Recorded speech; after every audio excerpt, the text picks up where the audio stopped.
ከቅርብ ጊዜ ወደዚህ ይመስለኛል ሁለት አይነት ሰዎች በቸርች ውስጥ እየበዙ ነው። የመጀመሪያዎቹ እግዚአብሔርን ስሜታዊ ለማድረግ የሚሞክሩ ማለት ጸሎታቸው እግዚአብሔር ወይ አትወርድም አትፈርድም ወይ የእግዚአብሔር ክብር የሚገለጠው በፍርዱ ብቻ የሚመስላቸው ሰዎች አሉ። ሰዎች በተለያየ ኃጢአትና ጥፋት ውስጥ ሲያልፉ አንድ መልካም ያልሆነ ነገር እስከሚሆን አጋጣሚ የሚጠብቁ ሰዎች አሉና ግን እግዚአብሔር የእነዚህን ሰዎች ጸሎት በፊትም አልሰማም ወደፊትም አይሰማም። ምክንያቱም እግዚአብሔር አንድ የሚያውቀው ነገር አለ። ገሃነም እጅግ አስጨናቂና አደገኛ ቦታ እንደሆነ፣ ሰይጣንን፣ ሲኦልን፣ ሞትን በአንድነት ለዘላለም የሚያስጨንቅና የሚቀጣ ቦታ ነው።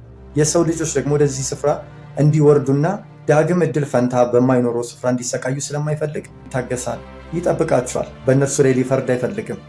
ሌላኛዎቹ ደግሞ ሁለተኛዎቹ በእግዚአብሔር ቤት ውስጥ ብዙ ኃጢአትን በኃጢአት ላይ ኃጢአት በግፍ ላይ ግፍን እያወቁ ይፈጽማሉ ኢንቴንሽናሊ። ከዚያ የተነሳ እግዚአብሔር አያይም፣ እግዚአብሔር ከነጭራሽ ነው የለም ብለው እስከማመን ደርሰው የድፍረት ኃጢአትን በላይ በላዩ ያደርጋሉ።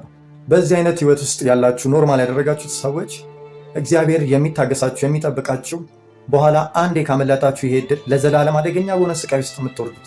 ዳግም ይቅርታ የሚባል ነገር የለም። ዳግም መጸጸት የሚባል ንስሐ የሚባል ነገር የለም።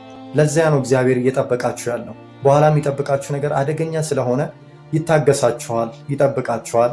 እስከምትመለሱ እስከ መጨረሻው ሰዓት ድረስ እጁን ወደ እናንተ ዘርግቷልና እግዚአብሔር ያያል፣ ይሰማል።